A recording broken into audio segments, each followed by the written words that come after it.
Genesis chapter 40.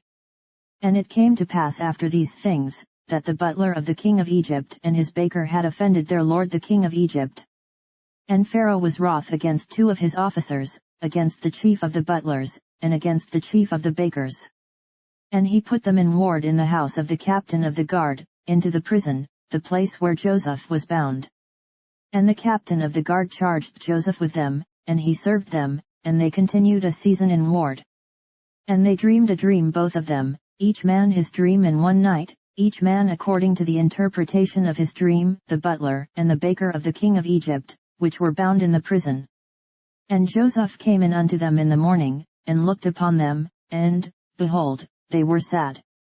And he asked Pharaoh's officers that were with him in the ward of his lord's house, saying, Wherefore look ye so sadly today? And they said unto him, We have dreamed a dream, and there is no interpreter of it. And Joseph said unto them, Do not interpretations belong to God?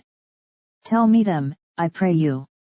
And the chief butler told his dream to Joseph, and said to him, In my dream, behold, a vine was before me, and in the vine were 3 branches, and it was as though it budded, and her blossoms shot forth, and the clusters thereof brought forth ripe grapes, and Pharaoh's cup was in my hand, and I took the grapes, and pressed them into Pharaoh's cup, and I gave the cup into Pharaoh's hand.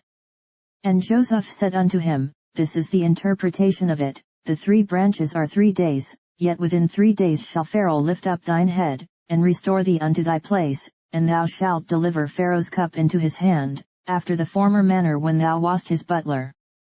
But think on me when it shall be well with thee, and shew kindness, I pray thee, unto me, and make mention of me unto Pharaoh, and bring me out of this house, for indeed I was stolen away out of the land of the Hebrews, and here also have I done nothing that they should put me into the dungeon.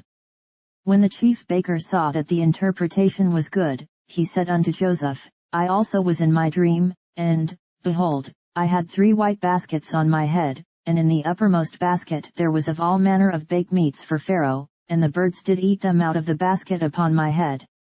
And Joseph answered and said, This is the interpretation thereof, the 3 baskets are 3 days, yet within 3 days shall Pharaoh lift up thy head from off thee, and shall hang thee on a tree, and the birds shall eat thy flesh from off thee. And it came to pass the 3rd day, which was Pharaoh's birthday, that he made a feast unto all his servants, and he lifted up the head of the chief butler and of the chief baker among his servants. And he restored the chief butler unto his butlership again, and he gave the cup into Pharaoh's hand, but he hanged the chief baker, as Joseph had interpreted to them. Yet did not the chief butler remember Joseph, but forgat him,